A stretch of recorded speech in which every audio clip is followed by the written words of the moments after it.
Bonjour les amis, c'est Anne Guéquière. Saviez-vous que seulement 29% des effectifs du numérique en France étaient des femmes ?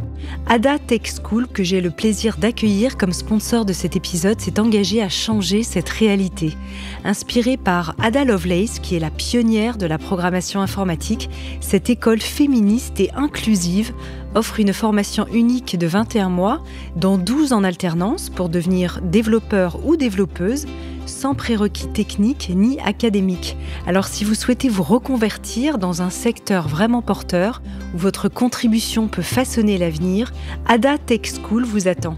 L'école est à Paris, mais aussi à Lyon et à Nantes, et il y a 3 rentrées par an. Et la prochaine rentrée, les amis, est le 27 mai 2024. Il reste encore quelques places, alors pour candidater, rendez-vous vite dès maintenant sur le site adatechschool.fr.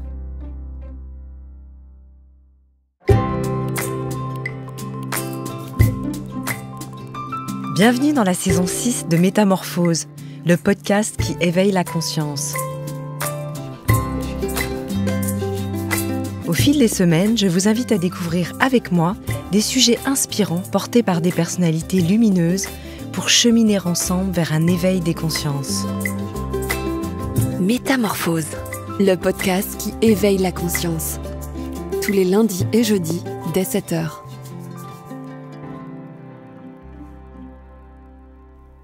Bien vieillir, rester en forme, voire devenir centenaire, c'est possible. Mon invité d'aujourd'hui y croit fermement et nous enjoint à nous jeter à corps perdu dans une nouvelle vie faite de jeûne, de jeux et surtout de plaisir pour révéler notre part d'éternité. Vu comme ça donne vraiment envie. Médecin cardiologue, nutritionniste, spécialiste de l'optimisation de notre capital santé et auteur à succès, et maintenant même Instagrammeur à succès, on en parlera, il envisage le jeûne séquentiel non comme une simple pratique alimentaire à la mode, mais comme une vision de la vie propice au rajeunissement aussi bien physique que cérébral. Dans son dernier livre, Votre avenir sur ordonnance, paru aux éditions Robert Laffont, il nous propose de nombreuses méthodes inédites qui vont impacter non seulement les intestins, mais aussi le cerveau, l'immunité, le sommeil et la sexualité. Grâce à celle-ci, chacun peut venir activer sa pharmacie intérieure pour mener une vie longue et en bonne santé. Je suis ravie de recevoir aujourd'hui à nouveau dans Métamorphose le docteur Frédéric Sadman. Bonjour docteur. Bonjour. Alors, je vous ai déjà demandé hors antenne si vous alliez bien, mais j'imagine, comme vous le dites dans votre livre, que vous avez fait peut-être vos 40 minutes de vélo ce matin. C'est un rituel. Ouais. Je me lève le matin, je bois du thé vert, un expresso et je démarre ma journée. Je fais tous les jours 40 minutes d'exercice physique, sans s'arrêter. C'est comme de se laver les dents. C'est une obligation. Quand on fait ça, quand on fait minimum 30 minutes, on baisse de 40% cancer, Alzheimer, maladie cardiovasculaire. Vous faites quoi, du vélo plutôt, ou vous variez les Alors, les j'ai un vélo plaisirs d'appartement. Ouais. Oui, on vous a vu sur les réseaux sociaux, c'est Oui. pour ça que je disais ça avec votre Et, vélo. j'ai ce vélo à la maison. Si j'ai le temps le week-end, je vais courir ou je vais nager, mais sans m'arrêter, avec intensité. Et si je marche une marche très rapide en transpirant. Donc c'est important parce que les 20 premières minutes, on brûle du sucre, c'est après qu'on brûle des mauvaises graisses et on libère 1004 molécules protectrices, un vrai bouclier, mais qui dure que 24 heures. Il y a des gens qui disent « je fais du sport le week-end ». Je leur dis « tant que vous y êtes, vous l'avez les dents que le week-end ». Ouais, c'est intéressant, hein. C'est quotidien. Alors, quand vous dites que vous faites ces 40 minutes tous les jours, je me suis demandé, on en discutait un petit peu tous les deux hors antenne, vous dites « je suis vraiment un homme de rituel ». Il faut cette rigueur et je vous admire pour ça parce que c'est pas toujours évident de l'avoir. C'est venu, vous, avec le temps, ou vous avez toujours eu cette sorte de discipline ? C'est venu avec le temps. Disons qu'il faut des rituels pour que ça fonctionne. Donc, j'ai un certain nombre de rituels, comme par exemple, je fais le sport tous les jours. Après, je prends une douche froide 3 minutes. Ça me booste, ça me fait une décharge d'endorphine. Je vois la vie en rose toute la journée. Et ça booste l'immunité en même temps.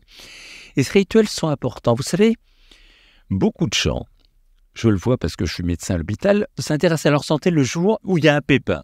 C'est pas le moment, en fait. Et en médecine préventive, on est formidable. En curatif, on n'est pas toujours très bon. Détecter un petit cancer quand c'est minuscule, c'est facile. Quand il y a des métastases partout, c'est compliqué. Prévenir un accident vasculaire cérébral, c'est bien. Mais quand il y a une hémiplégie, on n'a plus grand-chose à faire. Donc en fait, d'ailleurs, je me suis intéressé à un sujet. Je consacre ma vie à la médecine préventive. Et je me suis dit, mais comment ça se fait que j'échoue? J'échoue parce que 95% des gens à qui je recommande d'arrêter de fumer, faire de l'exercice, faire attention à leur poids, etc., m'écoutent pas. En fait, vous savez, depuis le début de l'humanité, il y a eu 108 milliards de morts, personne s'en est sorti. Et en fait, quand on réfléchit à la condition humaine, c'est comme si nous étions tous dans le couloir de la mort, condamnés à mort. Et on vous dit, on ne sait pas quand vous allez mourir. Est-ce que vous allez souffrir beaucoup, un peu, énormément? Imaginez, mais c'est insoutenable. Vous dites aux gens, 100% d'entre vous sont condamnés à mort. On ne sait pas quand, ça viendra, demain ou dans plus longtemps, et vous souffrirez. Mais c'est insoutenable. Donc, les gens ont besoin, par rapport à cette situation violente, d'avoir un mode de compensation. Souvent, un mode de compensation qui peut être parfois un petit peu dangereux, genre je défie la mort, je suis plus fort qu'eux. Alors, un mode de compensation intéressant, c'est les gens qui croient dans une religion, par exemple. Et c'est vrai, d'ailleurs, on a observé que les gens qui croient vivent 7 ans de plus que les autres. Ah oui, on en avait parlé dans notre dernière émission. C'est un mode de compensation, mais de moins en moins de gens croient. Donc, il y a des qui vont compenser en mangeant beaucoup, bien obèses, qui fument beaucoup, qui se droguent, qui boivent beaucoup d'alcool, une hypersexualité. Je veux dire qu'il y a un mode de compensation. Dans les addictions, là, ce qu'on est en train de dire. Dans les addictions, oui. Donc quand quelqu'un, je le vois avec un problème, d'abord maintenant j'essaie de comprendre quel est son mode de compensation. Parce que c'est sa béquille. Si on retire la béquille, il va tomber. Et c'est pour ça que dans la prévention, ça ne marche pas si bien que ça. Donc si on veut comprendre la prévention et vivre longtemps en bonne santé, il faut comprendre comment on compense par rapport à la dureté de la condition humaine. Jean-Paul Sartre disait, la vie, c'est comme une panique dans un théâtre en feu. Et Montaigne, vivre, c'est apprendre à mourir. Oui, mais quelque part, beaucoup de gens vivent avec le temps de l'enfance comme s'il y avait un temps immense devant eux. C'est vrai. Et ils disent, j'ai l'éternité. On voit des gens qui compensent en cumulant des richesses incroyables. Mais ça sert à quoi? C'est ridicule. Alors, quand on parle justement des émotions et de ces compensations des addictions, est-ce que ça veut dire pour pouvoir suivre vos conseils, vous parliez de vos patients qui finalement n'arrivent pas à arrêter de fumer ou se mettent pas au sport ou perdent de poids, par exemple, est-ce qu'il faut passer par une case psychothérapie pour mieux comprendre ces béquilles et ces compensations? D'abord, il faut essayer de comprendre. Vous savez, les gens qui vivent plus longtemps ont un sens profond dans leur vie. Si quelqu'un n'a pas de sens dans sa vie, ça devient très compliqué. Il manque déjà un moteur. Ensuite, il faut essayer de discuter pour comprendre comment il compense et est-ce qu'on peut compenser autrement. Est-ce qu'on peut trouver un mode de compensation par rapport à l'angoisse humaine légitime qui ne le mette pas en danger. Donc c'est un travail de profondeur. Oui, c'est intéressant et évidemment, on va y revenir. Vous dites qu'une mort à 120 ans, vous êtes provocateur, est une mort prématurée. Or, l'espérance de vie en bonne santé recule, je crois, ces dernières années en France et dans le monde. Parce que justement, les gens sont angoissés et font n'importe quoi. Vous savez, on parlait de l'exercice physique qui est vraiment un super médicament pour vivre longtemps. En France, il n'y a que 9% des Français qui font 30 minutes de marche par jour. Mais c'est ridicule. Donc malgré tous les messages, ça ne marche pas. Vous savez, je me suis intéressé aux zones bleues. C'est des zones sur la planète où il y a énormément de centenaires. Je les ai toutes visitées. Il y a le Japon, Okinawa, où il y a un nombre incroyable de centenaires. Et par rapport, il y en a en Sardaigne, il y en a en Crète. Et dans ces zones, ils mangent plutôt du un petit peu de poisson, beaucoup de légumes, ils s'activent, etc. Et j'en parle dans mon dernier livre. Je suis allé dans la dernière zone que je n'avais pas visitée, au Costa Rica, une zone Nicoya, où j'avais besoin de comprendre, parce qu'il y avait beaucoup de centenaires, mais des centenaires particuliers, parce que dans les 4 autres zones, c'est des femmes, et là, c'est des hommes. J'ai rencontré des hommes de 110 ans, 105 ans, 110 ans, en pleine forme. Et là, ce n'est pas du tout le modèle alimentaire, légumes, etc. Et j'ai fini par trouver, ils consomment des aliments très fermentés, dont certains modes de café extrêmement fermentés. Et il se trouve qu'on a trouvé dans la flore intestinale des centenaires des bactéries très particulières protectrices. Donc, j'ai trouvé une nouvelle piste. Donc, en fait, on s'aperçoit que pour vivre longtemps en bonne santé, c'est jouable. Mais il faut devenir auto-entrepreneur de sa santé et s'y prendre le plus tôt possible. Donc, on est programmé, oui, je le pense profondément. Jeanne Calment a montré la voie jusqu'à plus de 120 ans. Mais ça veut dire qu'il y a des règles à respecter. Moi, j'ai remarqué que j'ai une petite cohorte de centenaires que je suis. Ah oui? Ils ont un point commun. Ils ont tous une activité, à la fois intellectuelle et physique. Einstein disait, la vie, c'est comme la bicyclette. Si on arrête de pédaler, on tombe. On est comme des montres automatiques, on se recharge dans le mouvement. Si je plate vos 2 jambes pendant 2 mois pour qu'elles se reposent, quand je casse le plateau, vous tombez par terre, il n'y a plus de muscles. Donc on a besoin d'activité, tout simplement pour vivre. Intéressant. D'ailleurs, quand vous parliez de fermentation, je pensais aux Asiatiques qui, contrairement aux Européens qui mangent un soja non fermenté, eux consomment du soja plutôt fermenté. Oui, parce que pour la flore, ça change tout. On sait qu'il y a des liens très importants entre la flore intestinale et la longévité. Oui, alors justement, c'est quand même le cœur, un des grands sujets de votre livre. De la santé de nos intestins dépend notre santé globale et aussi celle du cerveau. Oui, c'est important parce que, alors, je parle beaucoup du jeûne séquentiel, oui. Qui est quelque chose d'extraordinaire, que je pratique d'ailleurs. Le jeûne séquentiel, je peux peut-être rappeler, si vous voulez. Oui, rappelez les fondements. Pendant 16 heures, on arrête de manger. C'est vrai qu'à chaque seconde, on produit 20 millions de cellules pour remplacer nos cellules usées ou mortes, et le risque d'hérodocopie augmente avec l'âge, donnant lieu à des cancers, Alzheimer, etc. Quand on pratique le jeûne séquentiel, on renforce l'ADN, on laisse au corps, aux cellules, le temps de régénérer, de se réparer. Tous les 5 jours, on refait complètement la tapisserie des intestins, toutes les cellules, il faut leur laisser le temps de souffler. Et 16 heures, c'est assez, hein? Oui, digérer, c'est pas rien. On fait travailler une dizaine d'organes, le pancréas, le côlon, le foie, les reins, des hormones, des enzymes, une usine. Et tout se passe comme si dans une vie, nous avions un nombre de repas limité à prendre. Le jeûne séquentiel augmente l'immunité. Ça fait on meurt à un moment donné parce que l'immunité, elle chute à partir notamment de 30-40 ans, ça chute. La preuve, à 20 ans, il y a pas beaucoup de morts. À 80 ans, il y en a beaucoup. Ça fait chuter l'inflammation qui est la porte d'entrée de toutes les maladies. On sécrète l'hormone de croissance anti-vieillissement et une petite molécule BDNF qui augmente l'acuité cérébrale. Donc en fait, c'est une cure de jeunesse, de jouvence. Et en plus, ça va laisser à la flore intestinale le temps de laisser pousser des bactéries protectrices qui sinon n'ont pas le temps. Si vous êtes tout le temps avec un flux alimentaire qui n'en finit pas, ça ne va pas. Intéressant. Vous pourriez nous rappeler comment fonctionne le système intestinal en lien avec notre système aussi émotionnel et avec ce fameux nerf vague, le système sympathique et parasympathique? Alors on a un câble oui. entre le cerveau et les intestins. Et ce câble est très important, ça s'appelle le nerf vague.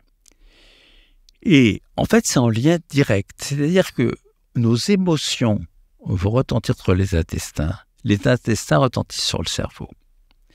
Et ce nerf vague joue un rôle très important. Parce que s'il est stimulé, on est relaxé. Et quelque part, le nerf vague joue un rôle très important. Il y a même aux États-Unis une expérience intéressante qui a été faite. Ils ont pris des gens qui étaient obèses, ils ont mis des pacemakers sur le nerf vague, et les gens ont minci parce qu'il y avait une stimulation de relaxation. Donc en fait... Je crois qu'à Grenoble, il y a un professeur qui a lancé ça. Hein. Oui, c'est très intéressant parce que ça montre à quel point ce nerf est important. En cardiologie, on sait qu'il y a des points, quand les gens ont le cœur qui démarre à toute vitesse, avec certains points techniques au niveau, en appuyant sur le nerf vague au niveau du cou, le cœur se ralentit tout de suite. C'est un geste que j'utilise en urgence. Oui. Donc en fait, c'est un nerf très important. On peut s'amuser à le stimuler un petit peu, c'est ce que j'explique dans le livre avec des petites manœuvres simples, mais qui relaxent et qui permettent de reprendre la main. Ce nerf vague, justement, pendant les études de médecine, il est assez peu enseigné. On est en train maintenant de s'apercevoir de l'importance de Oui, on cet découvre, organe. ce qui est extraordinaire en médecine, on découvre tout le temps, on n'en finit pas d'apprendre. Et en fait, c'est un nerf qu'on peut stimuler, qui est important parce qu'il apporte une relaxation, une détente. Et on en a tellement besoin. Comment est-ce qu'on peut le détendre, alors, justement, si on devait donner des petites astuces? Oh, il y a plein de petites choses très simples. Par exemple, si vous gonflez les joues à fond, vous le relaxez un petit peu. Le chant aussi, je crois. Oui, tout ce qui va faire... Vous savez, le nerf vague, c'est un formidable outil que nous avons pour nous détendre. Il faut juste savoir il y a un mode d'emploi. C'est ça, il faut savoir l'utiliser. Alors quand même, on parlait du jeûne séquentiel. La meilleure façon de le faire, ce serait plutôt dans quel sens? Parce que beaucoup de personnes mangent le soir, sautent le petit déjeuner et reprennent le déjeuner à midi. Vous, par exemple, vous ne faites qu'un repas par jour? Alors, je vais dire que la règle du jeûne séquentiel, c'est d'écouter avec bon sens les signaux de son corps. Si vous n'avez pas faim du tout, ça ne sert à rien de se mettre à table. Vous avez faim. Alors, le premier réflexe, c'est que beaucoup de gens confondent la faim et la soif. Si vous sentez que vous avez faim, vous êtes un peu fatigué, souvent c'est juste de la déshydratation. Prenez 2 grands verres d'eau, attendez un quart d'heure. Et on le voit bien. Ouais. Et souvent après, on se sent en forme, on n'a plus faim. Donc d'abord, écoutez avec bon sens les signaux de son corps. Il y a des gens qui se lèvent le matin, ils n'ont pas faim du tout. À quoi bon se forcer à manger? Boire, oui, c'est important de bien s'hydrater avec des boissons sans calories, sans sucre, sans édulcorants. Mais boire, bien hydraté, ça c'est important au fil de la journée. Le jeûne séquentiel, ce n'est pas un jeûne hydrique.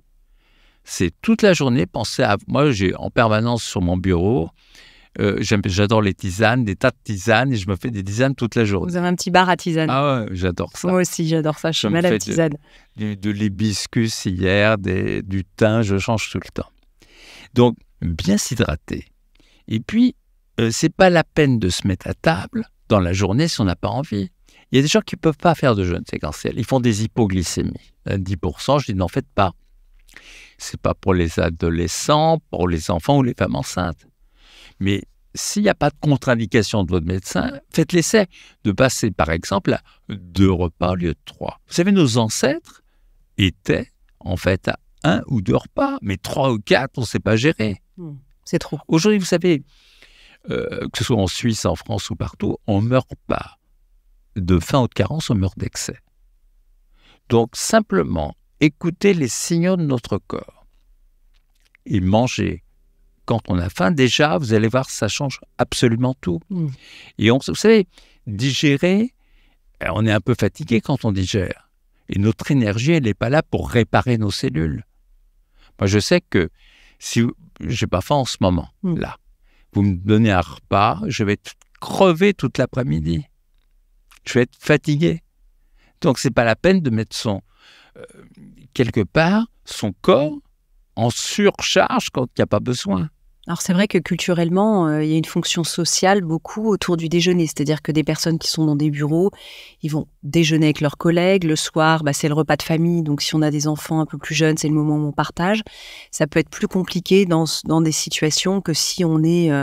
soit les enfants sont partis de la maison, soit on est célibataire, ou on fait un peu ce qu'on veut, ou on est auto-entrepreneur, voilà. Alors moi, je suis confronté à ça. Oui. Parce que souvent, mes collègues me disent « Allez, viens déjeuner ». Je leur dis, écoutez, moi, je peux bien partager. Je prends une tisane avec vous. Il n'y a aucun souci. Mais je ne vais pas sacrifier ma santé pour me faire aimer les autres. Il n'y a pas de négo. Ils sont habitués maintenant, j'imagine. Vous. Comment ? Ils sont habitués maintenant. Ils sont habitués. Mais comment dire ? Vous savez, notre priorité, c'est la vie et la santé. Et les gens, la plupart des gens le mettent en deuxième plan. Alors que c'est la priorité, vous n'êtes plus en bonne santé, vous êtes mort, c'est cuit. Terminé. Donc en fait, c'est pour ça que j'écris des livres, pour expliquer le mode d'emploi pour continuer la partie dans de bonnes conditions. Certains me disent, non, je veux profiter, je mourrai de ma belle mort. Mais les gens qui meurent de leur belle mort, c'est rarissime. Ils vont souffrir pendant des années. Donc en fait, investir dans sa santé, se dire que, vous savez, connaissez-vous beaucoup d'automobiles qui ont 50 ans et qui roulent tous les jours? Il n'y en a pas beaucoup, pourtant c'est de l'acier. Ben nous, humains, et c'est pas de l'acier, on doit continuer la partie. Donc il faut extrêmement bien surveiller et connaître des tas de petites règles très simples qui vont faire que vous évitez de tomber de malade pour rien. Vous aviez cette conscience-là parce qu'en tant que médecin, vous avez vu les patients qui arrivaient en bout de course, qui voulaient profiter de la vie et qui finalement ne mourraient pas de leur belle mort, mais plutôt de souffrance. Et puis, vous savez, je vois tellement, depuis que j'exerce, de cas où je dois annoncer à des gens que la partie est finie. Et je me dis, mais seulement si je les avais vus quelques années plus tôt. Je me souviens, j'ai vu une jeune femme qui vient me voir en consultation et je lui trouve, une quarantaine d'années, un cancer de l'œsophage. Mal placé. Je lui dis, c'est cuit. Elle dit, mais je ne comprends pas. Je fais du sport tous les jours, je ne fume pas, je fais très attention à ma nutrition, je n'ai pas de stress, je ne comprends pas. Je dis, vous buvez certainement brûlant depuis toujours. Elle me dit, oui, comment vous le savez? Je lui dis, parce que ça donne des cancers d'œsophage. Elle avait l'habitude de boire son thé, son café brûlant. Or, quand on boit brûlant, on fait des cancers d'œsophage. Plus souvent, c'est le cas au Japon.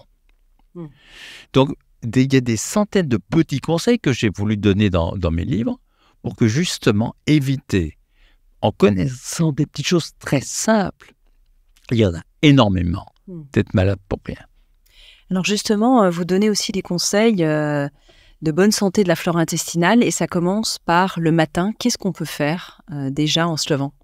Alors vous buvez, vous l'avez dit, du thé vert, vous aimez bien, et puis un expresso dès le matin. Je le prends plutôt vers 11h pour être précis. D'accord, et donc c'est pas au réveil, hein, on est d'accord. Le matin, je bois beaucoup de thé. Oui.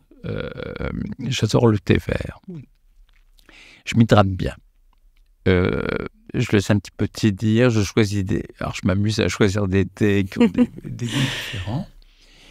Et puis ensuite, je fais du sport bien hydraté à jeun. Et ça me donne une énergie formidable. J'ai l'impression de me recharger. Vous savez, comme ces appareils qui se rechargent quand on les... Oui, ça veut dire que vous avez un bon sommeil alors? Oui, en général, la plupart du temps, je dors très bien. Parce que c'est important, ça aussi, pour la flore intestinale? Très important, parce que vous avez aperçu que quand on dort bien, eh bien, il y a une meilleure flore. Par contre, il ne faut pas trop dormir, plus de 9 heures. On s'est aperçu d'ailleurs que les gens qui dorment plus de 9 heures ont plus de morts subites. Et au niveau de la flore, c'est pas bon non plus. Donc, en fait, il faut la bonne durée, 7h30, 8h. C'est très bien. Trop peu, c'est pas bien parce que le système immunitaire, on est plus sensible au virus, par exemple, si on dort peu. Parce que si on dort trop, c'est pas bon non plus. Il faut la bonne dose. C'est comme pour tout, c'est-à-dire que c'est la dose qu'il faut connaître. Que ce soit pour le café, pour tout, il y a une bonne dose, et puis il y a des doses qui ne vont pas du tout. Alors c'est vrai que si on reste sur le volet alimentation, souvent on aimerait faire un jeûne ou manger moins, mais il y a cet aspect pulsionnel compensatoire dont vous parliez très bien au début de l'émission. Comment est-ce qu'on peut faire pour avoir cette sensation de satiété? Vous avez parlé de boire par exemple un verre d'eau pour savoir ne pas confondre la soif et la faim. Qu'est-ce qu'on peut faire d'autre? Vous savez, il y a déjà un truc. Regardez au restaurant, le nombre de gens qui mangent comme à une vitesse folle. Ça me frappe. La vitesse, oui. Plus vous mangez vite, plus vous allez avoir mangé beaucoup. Il y a deux façons de s'arrêter de manger. Soit parce que l'estomac qui fait 4 litres quand même est plein et les récepteurs à la pression, les barorécepteurs sont distendus, on dit on ne peut plus en mettre. Trop tard, vous avez déjà eu... Par contre, si vous arrêtez 5 vraies minutes au milieu d'un plat, on laisse le message satiété arrive au niveau du centre de la satiété dans le cerveau. et on donne un gros coup de frein. Vous avez fait l'expérience au restaurant. Quand on attend trop longtemps le dessert ou un plat, on n'en a plus envie. Donc, il faut rééduquer et surtout pas manger vite. Bien mastiquer, quoi, bien mâcher. Bien mastiquer, parce que quand on mastique bien, il y a une meilleure digestion. On aura un ventre plus plat parce que les enzymes ont le temps d'agir. On a une meilleure satiété, une meilleure digestion. Donc, manger très vite. Moi, parfois, je suis frappé, je vois des gens manger, mais on dirait, vous savez, ça me fait penser, quand on donne une écuelle à un chien, il se jette dessus et l'avale.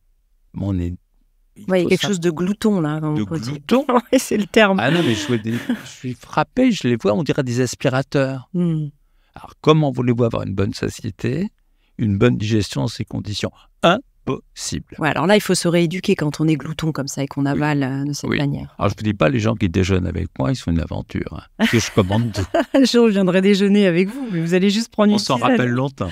Oui, c'est ça. Qu'est-ce qu'il y a d'autre comme solution pour rajeunir nos intestins? Vous dites qu'une bonne santé parodontale, c'est important aussi. C'est essentiel. Oui. Parce que on s'aperçoit que par rapport aux dents, qu'il y a des liens avec des tas de maladies cardiovasculaires. Vous savez, par exemple, si vous avez une valve un tout petit peu faiblarde, qui a une petite fuite, s'il y a un germe des dents, j'ai un ami qui a eu ça il n'y a pas longtemps, on a dû remplacer la valve. Il y a des liens avec la maladie d'Alzheimer.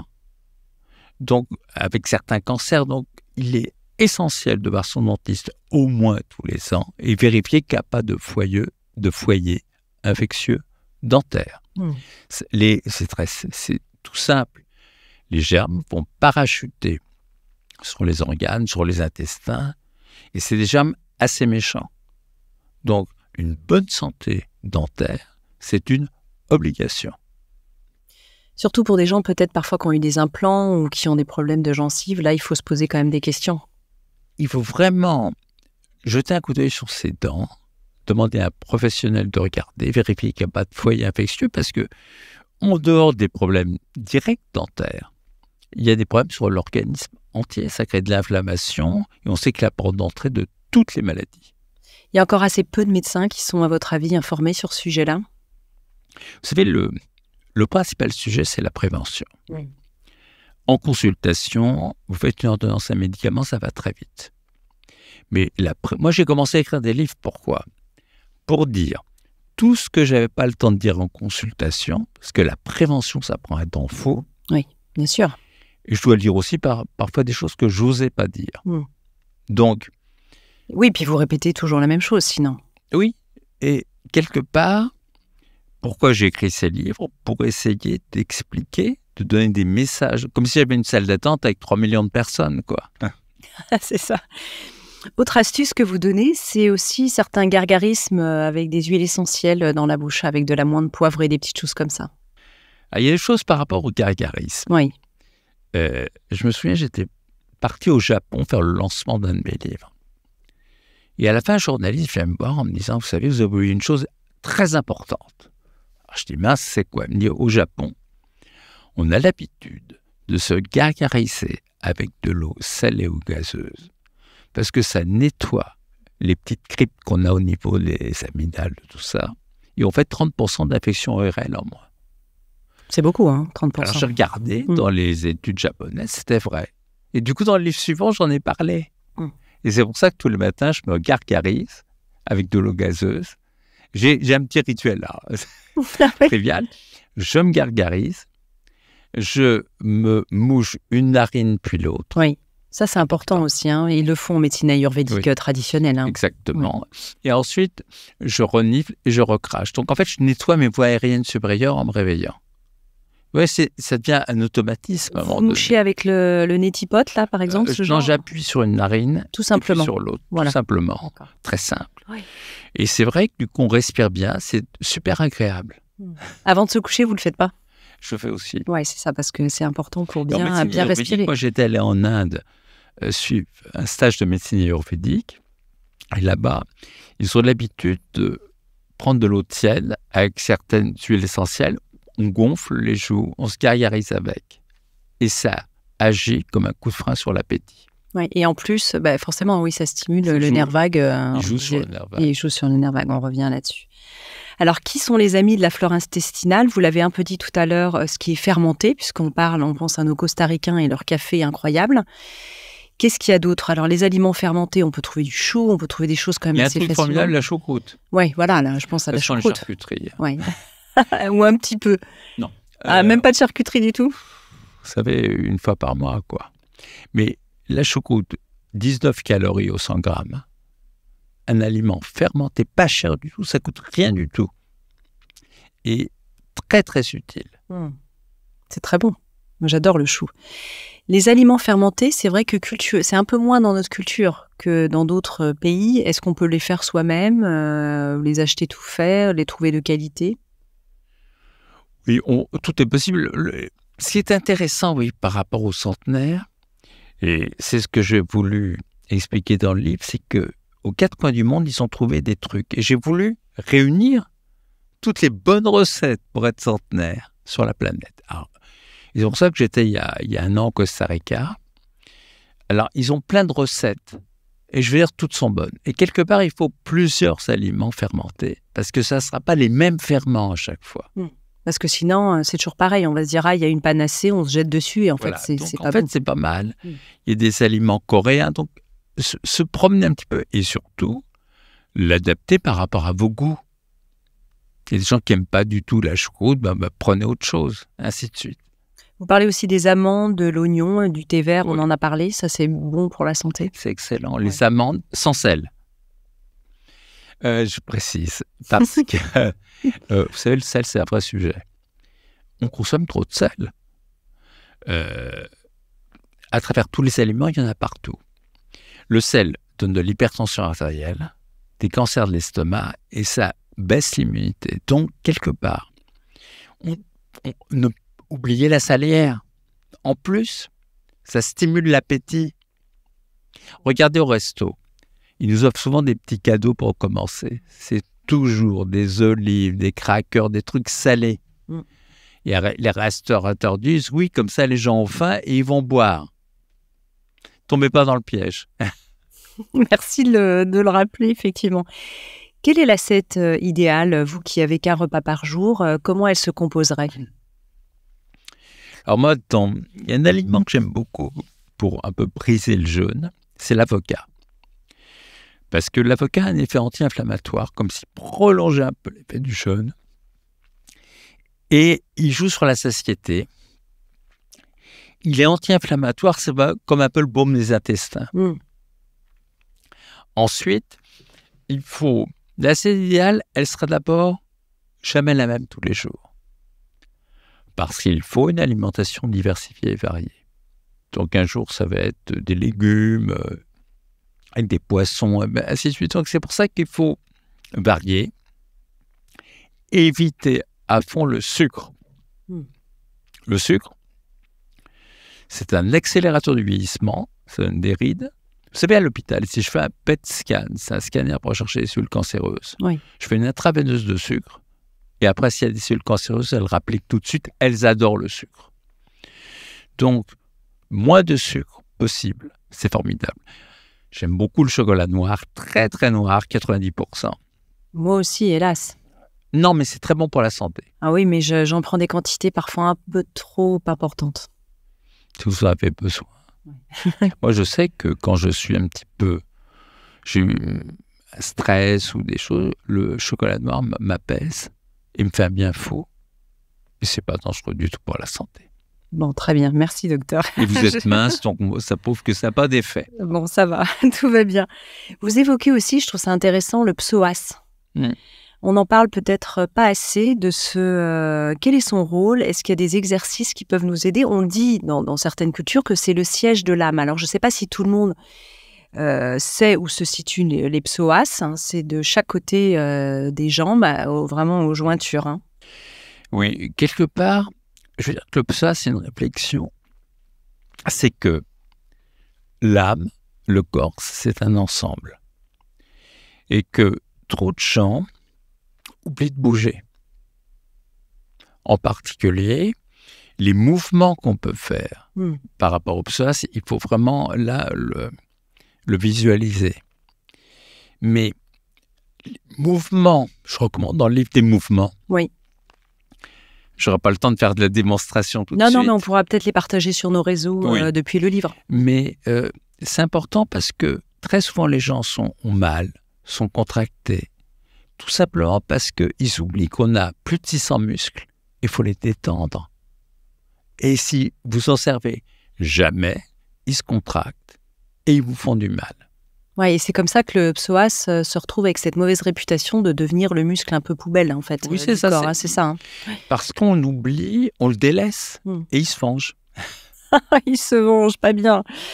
Alors, autre chose, vous en parlez 2 fois dans le manuscrit. Vous parlez aussi, ça, je trouve ça intéressant, du virus de l'herpès, en disant que certains virus ont un tropisme pour les neurones qui sont situés sur les parois du rectum et de l'anus.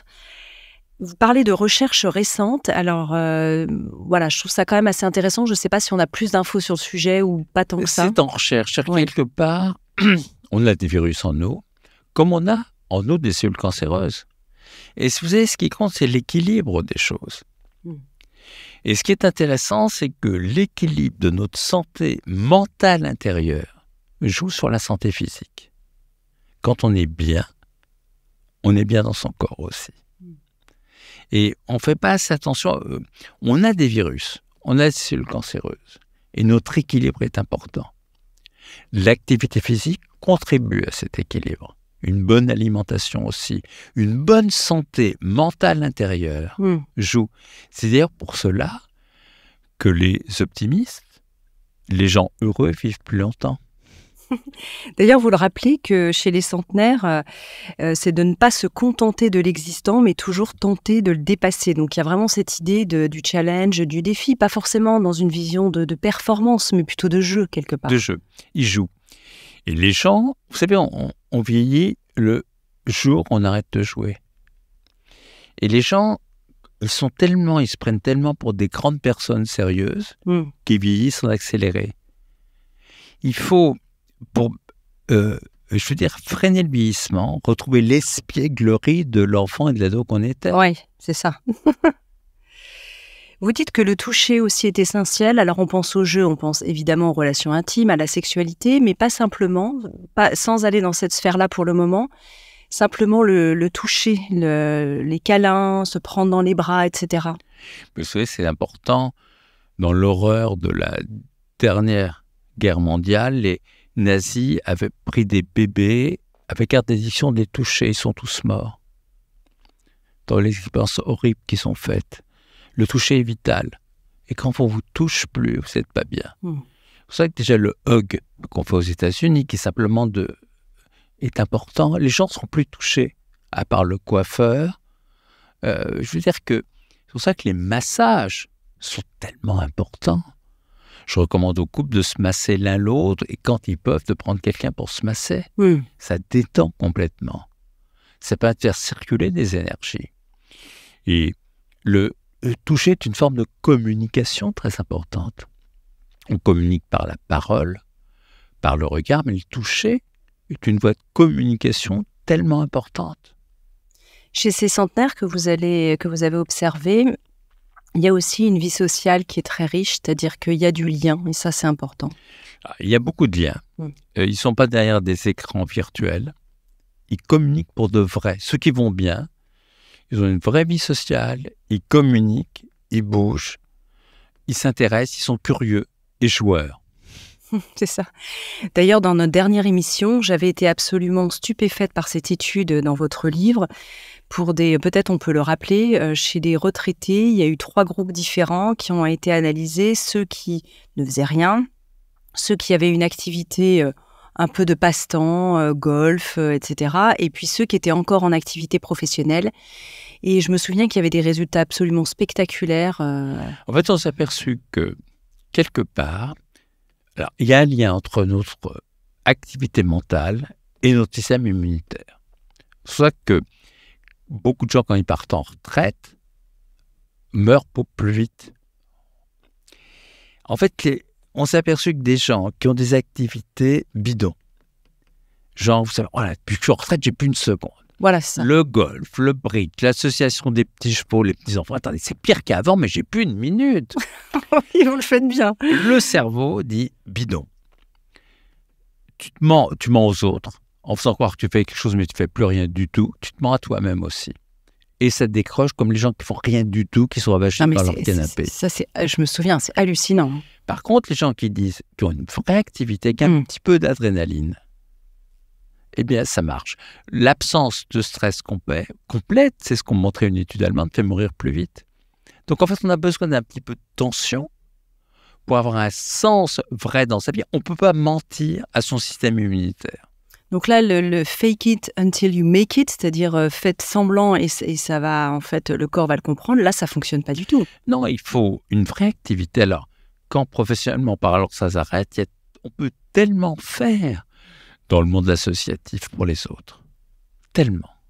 Donc, il faut des vraies activités et pas du bidon. Alors, on parle de tellement de sujets que je me suis perdue en chemin. Peut-être qu'on peut parler justement de... Alors, on a parlé de l'optimisme, donc ça, c'est un point important. Comment est-ce qu'on peut cultiver l'optimisme ? Alors, c'est pas toujours facile pour tout le monde de voir la vie en rose, déjà parce que chez certains la peur de vieillir, il y a des gens qui sont seuls, etc. Comment est-ce qu'on peut imaginer rester dans cette vision optimiste de la vie ? Vous savez, c'est comme par rapport au stress. C'est pas le stress qui compte, c'est l'interprétation qu'on en fait. Imaginez, vous êtes en voiture, et puis d'un seul coup, quelqu'un vous fait une queue de poisson. Vous êtes stressé, vous le détestez. Vous êtes prêt à hurler. Vous êtes dans la colère. Pas bon pour la santé. Non. Si vous dites, ça se trouve, cette personne qui m'a coupé la route amène son enfant qui va très mal en urgence à l'hôpital. D'un seul coup, vous n'êtes plus en colère. J'ai bien fait de freiner pour le laisser passer. Donc en fait, par rapport au stress, comme par rapport aux événements, il faut savoir les réinterpréter autrement. Mais ça fait un bien. Ça, c'est une gymnastique de l'esprit. Oui, ouais. C'est une vraie gymnastique. Ouais. Et c'est des tas de petites choses que j'explique dans le livre. Par exemple, si vous êtes un peu speedé, parlez de vous à la troisième personne. Comme si vous étiez au-dessus, ça y est. Oui, c'est vrai, vous dites ça. Oui. Donc en fait, c'est des réflexes qui vont faire que même face à un événement qui va être triste ou autre, vous le réinterprétez autrement. Là encore, vous aviez déjà cette nature ou c'est des choses que vous avez apprises avec le temps ? J'ai appris. Ouais. Et cette sagesse vous fait du bien ? Oh là là ! Ça vous a changé les choses ? Oui, parce que ça donne une énergie. J'ai une énergie avec tout quand vous appliquez tout ce que j'explique, c'est ce que me disent mes lecteurs. Vous nous apportez une énergie incroyable.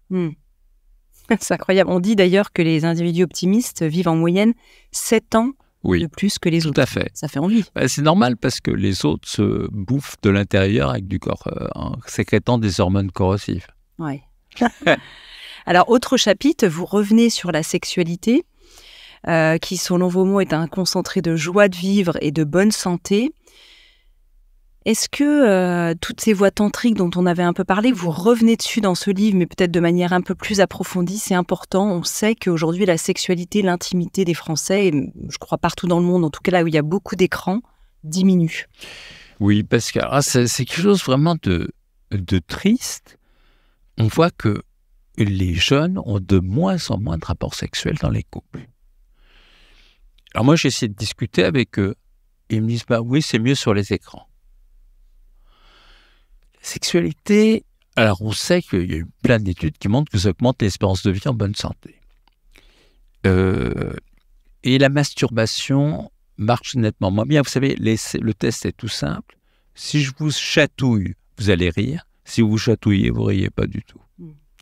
Donc, les hormones qu'on libère, dopamine, ocytocine, sérotonine, endorphine, il y a un cocktail qui se fait, qui sont bénéfiques, ne se fait pas de la même façon. C'est le même truc que les retraités, là, ce qu'on disait tout à l'heure. En fait, exactement. C'est le même phénomène. Il faut pour de vrai ne pas faire semblant. C'est ça, on revient toujours à la même chose.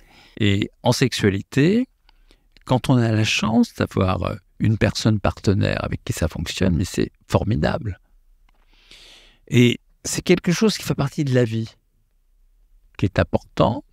On peut mener dans le couple une sexualité très, très, très longtemps parfaite. C'est juste une question de connaissance aussi. Et puis d'avoir envie à deux, peut-être, de s'élever dans cette direction. De s'élever. Moi, je me suis intéressé beaucoup au tantrisme. C'est une forme de sexualité très ancienne qui a des milliers d'années en Inde. Alors, c'est particulier, c'est qu'on demande à l'homme de se retenir d'éjaculer pour célébrer le corps de la femme le plus possible et arriver à rejoindre par la sexualité un seuil de spiritualité. Pour ça, il y a des techniques très simples que j'explique, d'écartement des cuisses, etc., chez l'homme qui permettent de maîtriser son éjaculation. Ça, c'est techniquement, je l'explique, on peut le faire facilement. Et on s'aperçoit qu'on monte le seuil du plaisir, de l'énergie et de la spiritualité. Et c'est des voies intéressantes, c'est-à-dire que je déteste la pornographie, ce qui est vulgaire, mais la sexualité au sens noble du terme est une voie formidable d'accès à une part d'éternité et de spiritualité. D'ailleurs, on a parlé un petit peu de religion tout à l'heure et de la foi au début de cet épisode, mais vous avez remarqué que les personnes qui ont une vie intérieure riche, quelle que soit finalement leur croyance, se portaient mieux. Alors, en lien ou pas avec la sexualité, mais en tout cas dans une forme de transcendance. Au sens religieux ou non religieux du terme, fait vivre beaucoup mieux, plus harmonieusement, plus longtemps en bonne santé.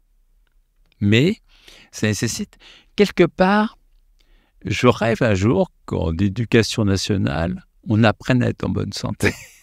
Bah oui. C'est ce que j'essaie de passer par mes livres.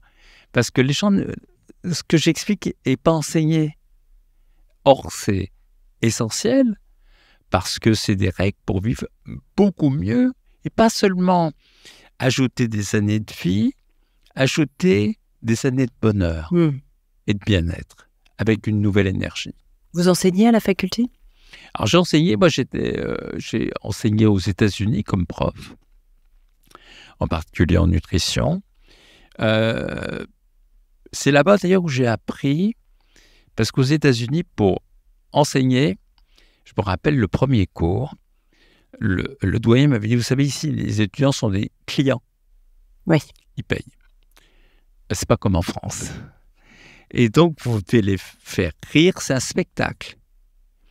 Je me rappelle le premier cours, je suis arrivé avec un béret, un litre de rouge, une baguette, et j'ai dit, I'm the French teacher. Il fallait faire le show, quoi. J'ai fait le show, et d'ailleurs, je peux vous le dire, c'est là-bas où j'ai appris à faire des livres grand public, où il faut faire rire les gens, être simple. Et c'est pour ça que mes bouquins sont traduits à peu près dans une quarantaine de langues aujourd'hui, parce qu'il faut faire rire pour que ce soit léger. Le livre doit être aussi facile à lire. Je me souviens, peut-être je vous l'ai déjà partagé, mais à l'époque, j'ai beaucoup interviewé David Servan-Schreiber, qui me disait, quand j'enseigne à des premières années ou deuxième année, ils sont émerveillés par ce que je dis, ils m'écoutent. Et puis quand on est en dernière année, en fait, j'ai perdu un peu tout le monde. Ils ne s'intéressent plus trop à ces sujets-là. Ils sont déjà dans le tunnel. Oui, je suis d'accord. Je l'ai connu, c'est quelqu'un de formidable. Parce que j'avais écrit un livre il y a très très longtemps qui s'appelait Oméga 3. Il avait repris les choses, qui était sorti d'ailleurs aux États-Unis. Et je le rejoins complètement là-dessus. Et quelque part, quand on est dans le tunnel, on se rétrécit. C'est ça. Donc il y a cette ouverture aussi à apporter, peut-être un travail à faire auprès des étudiants, sachant que la médecine a aussi d'autres problèmes à gérer, de carences, etc. Donc ils ont le sentiment que la prévention, on verra ça plus tard. La prévention, c'est le parent pauvre. Oui. Et moi, je me bats depuis toujours là-dessus, avec 95% d'échecs, mais je continue. Alors qu'en fait, ça pourrait aussi participer à régler notre problème de la médecine. Parce que la médecine préventive, elle n'est pas chère. La médecine curative, elle est très chère. Bien sûr. Mais j'ai l'impression de me battre tout seul sur un terrain. Non, on est là. Ouais, mais c'est pour ça que je suis ici pour ça. Bah voilà, il y a les médias, il y a vos livres, vous dites traduits en 40 langues, donc les gens sont intéressés quand même. Oui. Je suis très content de voir une communauté qui me suit. Oui. Et d'ailleurs, quand je fais des signatures, je dis pourquoi vous achetez mes livres? Et j'ai à peu près tout le temps la même réponse. Les gens me disent parce qu'à chaque fois que j'achète un de vos livres, je change plusieurs choses dans ma vie. Pour moi, c'est cadeau, j'ai envie de les embrasser. Ouais, c'est gratifiant parce que le sens profond du métier de médecin est vraiment là, en fait. Hein. Donc, j'essaie d'œuvrer avec toute mon énergie pour la prévention, pour éviter que les gens soient malades. Vous êtes fidèle au serment d'Hippocrate en faisant ça. C'est ma vocation. Ouais. Merci infiniment. En tout cas, c'était une nouvelle fois vraiment un plaisir de vous recevoir dans Métamorphose. Et pour parler de votre nouveau livre, je rappelle son titre, Votre avenir sur ordonnance, paru aux éditions Robert Laffont. Je crois que c'est votre 17e livre, c'est bien ça ? Exactement. On a fait le compte. Ouais. Alors, je rappelle qu'on a fait déjà des épisodes précédents. On n'est jamais mieux soigné que par soi-même. On a fait un épisode sur le coronavirus, les bonnes pratiques d'hygiène, et puis le dernier, La santé devant soi, qui était le titre de votre livre précédent. Merci beaucoup. Merci beaucoup, c'est un plaisir. Si vous avez aimé ce podcast, n'hésitez pas à lui donner 5 étoiles sur Apple Podcast et surtout abonnez-vous pour ne manquer aucun épisode. Découvrez mes invités en avant-première sur Instagram à l'adresse Métamorphose Podcast et abonnez-vous aussi gratuitement dès maintenant à la newsletter Métamorphose pour être au courant de nos conférences, ateliers et de nos dernières actualités. Pour ça, rendez-vous sur notre nouveau site www.métamorphosepodcast.com. Métamorphose, le podcast qui éveille la conscience. Tous les lundis et jeudis dès 7h.